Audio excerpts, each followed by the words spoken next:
faut-il pour gagner en Chine? De l'argent, des relations, de la ruse? Aujourd'hui, dans Sur le bout de la langue, je vous propose de décomposer le caractère gagner en chinois. Vous allez voir, c'est très intéressant. Et d'un point de vue philosophique, on pourrait même en débattre avec BHL. Mais d'abord, savez-vous comment on dit gagner en chinois? Yin. Oui. On le décortique tout de suite. On voit clairement que l'idéogramme est composé de 5 petits caractères. En haut, Wang, Kou. En bas, de gauche à droite, Yue, Pei et Fan. Et voilà, je vous apprends 6 caractères en un. Ça va vous faire gagner beaucoup de temps. Passons à l'analyse de chaque élément. Premier élément, Wang, la mort. Dans le chinois moderne, on dit Si Wang.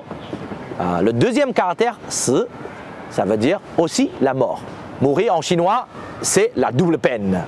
Et comme Si est homonyme de 4 Si pour se prémunir de la mort, les Chinois évitent d'utiliser le chiffre 4.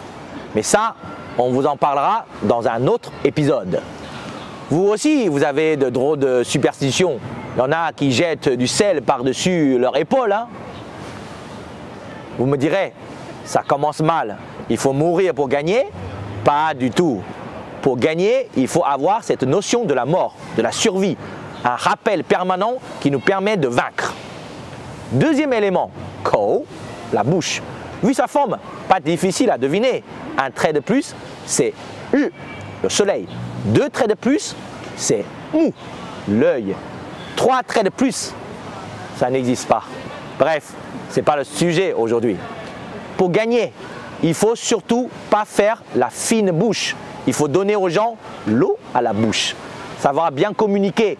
Ou même, vous le savez, c'est souvent ceux qui ont la plus grande gueule, qui ont la verve facile, qui remportent les élections, signent les gros contrats, pendant que les autres crèvent la bouche ouverte. Troisième élément, Yue, la lune ou le mois. En Chine, on fonctionne avec le calendrier lunaire. Les gars, donc lune égale mois, c'est logique, non? Et d'ailleurs, pour les mois de l'année, c'est hyper facile. Yue, 1 plus mois, ça veut dire janvier. Yue, 2 plus mois, février, etc. En fait, c'est très simple, la langue chinoise. Là, j'imagine qu'il y a forcément un mec qui se dit « Comment on dit un mois alors en chinois ?» Alors, c'est pas très compliqué, mais tu vas galérer durant toute la durée de l'apprentissage de la langue chinoise, notre merveilleux système de classificateurs. Un mois, c'est donc I, Ke, Yue.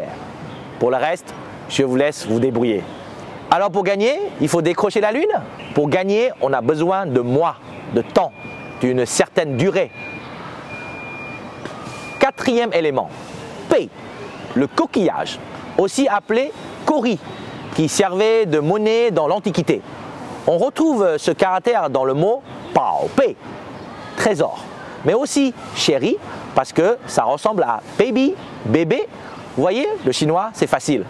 Pour gagner, on s'en tape le coquillage. On a besoin de kori, d'argent, de thunes, de sous, de flouze, de blé, d'oseille, de caillasse, de fric.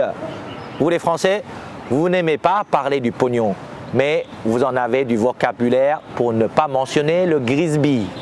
Cinquième élément, fan, le monde humain ou l'ordinaire. C'est la notion la plus complexe par rapport à son rôle dans ce caractère.